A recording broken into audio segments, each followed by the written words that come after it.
মহান ঈশ্বরকে ধন্যবাদ দিই যে আমি দাতন থেকে এসেছি আর তিনি আমাকে ভালো উত্তর নিয়ে এসেছেন এখানে। তো আমি প্রভুর কাছে প্রার্থনা চেয়েছিলাম।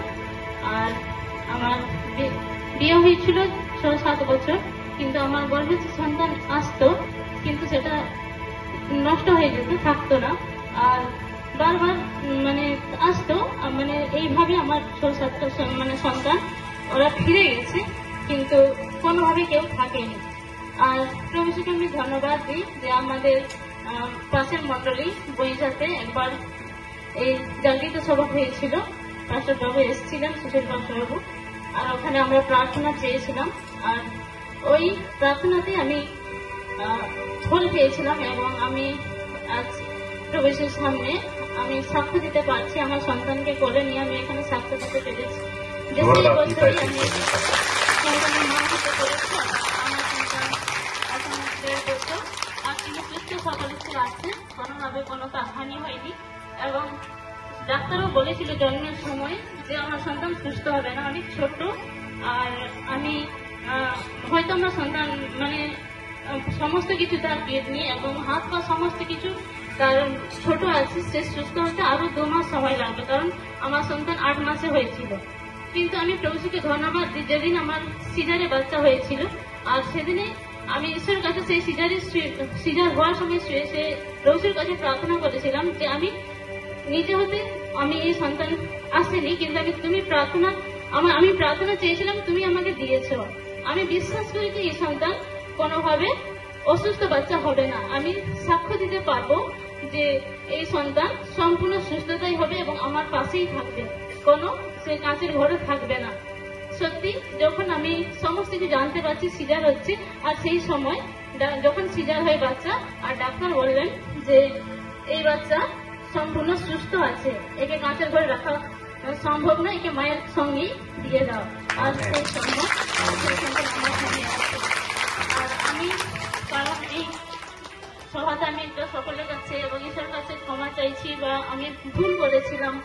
আর যখন আমার প্রথম বিয়ে হয়, আর সেই সময় আমি একটা ভুল করে ফেলেছিলাম কি, যে আমি একটা সন্তানকে, পড়াশোনা চলছিল সেই সময় আমার বিয়ে হয়, আর আমি প্রথম যে সন্তানটা হয়েছিল আর সেই সন্তানকে আমি মানে পড়াশোনার চাপে রাখতে চাইনি, আর ডাক্তারের পরামর্শ নিয়ে নষ্ট করে দিয়েছি।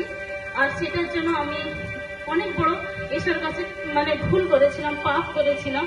আর তবু ঈশ্বর আমাকে কি করেছে, আর যখন আমি এই ভুলের মাসুল আমাকে গুনতে হয়েছিল যে 7টা সন্তান আমার কাছ থেকে ঘুরে গেছিল, আর আমি এটার জন্য প্রভুর কাছেও ক্ষমা চেয়েছি। এবং সেই দিন হয়তো ভেবেছিলাম যে কোনোদিন আমি এই পাপের জন্য আমি কোনোদিন সন্তানের মা হতে পারবো না, কিন্তু তিনি আমাকে এই প্রার্থনাতে তিনি আমাকে উত্তর দিয়েছেন এবং আমি সন্তানের মা হতে পেরেছি। এইভাবে যদি আমরা কেউ এইভাবে কাজ করে থাকি, আমি সকলের কাছে অনুরোধ রাখবো যেন আমরা এইভাবে ঈশ্বরের দানকে সরিয়ে না দিই। আর আমি এটা সব জায়গায় বলছি আর বলে যাব যেন ঈশ্বর আমার পাপটা একটু ক্ষমা করে। সকলকে জয়।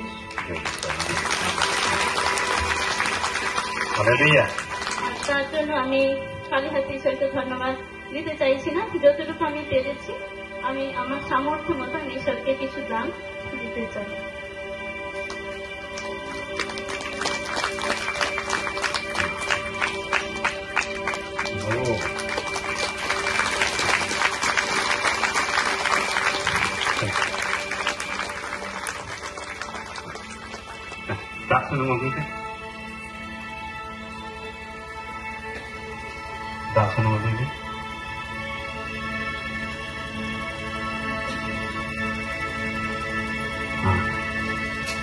Sabrina, eh?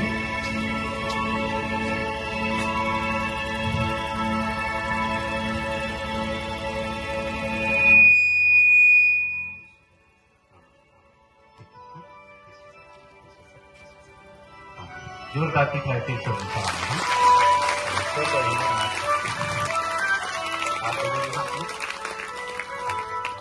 বাড়ি আছে ঘাটাল ক্ষীরপাই থেকে এসে অনেক দূর থেকে। আপনারা ক্ষীরপাই তো অনেকে জানেন না, চন্দ্রকোনা টাউন থেকে যুক্ত হয়, সেই জন্য বিশেষ করে সকলকে ঈশ্বরকে ধন্যবাদ দিই যে আজকে যেটা সাক্ষ্য দিতে চলেছে, যে আজকে আমাদের যে সন্তান আপনারা দেখতে পাচ্ছেন, এই সন্তান আমাদের 10 বছর আমাদের সন্তান ছিল না। তার আগে একটু বেশি না আছে, কিন্তু 10 বছরের, কিন্তু 10 বছর পর্যন্ত কোনো সন্তান ছিল না।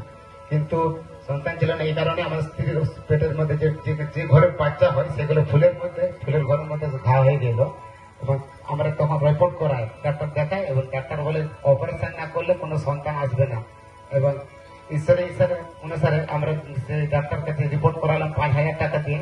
আর সেই সময় ঈশ্বরের ভক্তদা তখন তিনি বলেন যে বঞ্চাতে একটি প্রোগ্রাম হবে পাস্টার সুশীল কুমারের, আর তারপরে একটা পাস্টার আছে, তিনি বললেন। আমরা বলছি ঠিক আছে, তাহলে অনেক সময় শুনেছি, আমরা ইউটিউবেও দেখেছি, কিন্তু কোনোদিন প্রোগ্রাম যাওয়া হয়নি। এবার তখন তিনার অধ্যাতে কথা শুনে আমরা যাই, এবার সেখানে পাস্টার সুশীল কুমার আমাদের জন্য প্রার্থনা করেন। এবং যে আমরা রিপোর্ট করেছিলাম 5,000 টাকা দিয়ে, তারপরে দ্বিতীয় বার যখন ডাক্তার দেখাতে যায়, তখন ডাক্তারবাবু বলেন তোমাদের রিপোর্ট নর্মাল হয়ে গেছে। কিন্তু ঈশ্বর তার কয়েক মাসের মধ্যে তারপরে আমার স্ত্রীর গর্ভের সন্তান আছে। আর আমাদের এখন সন্তান আছে 1.5 বছরের।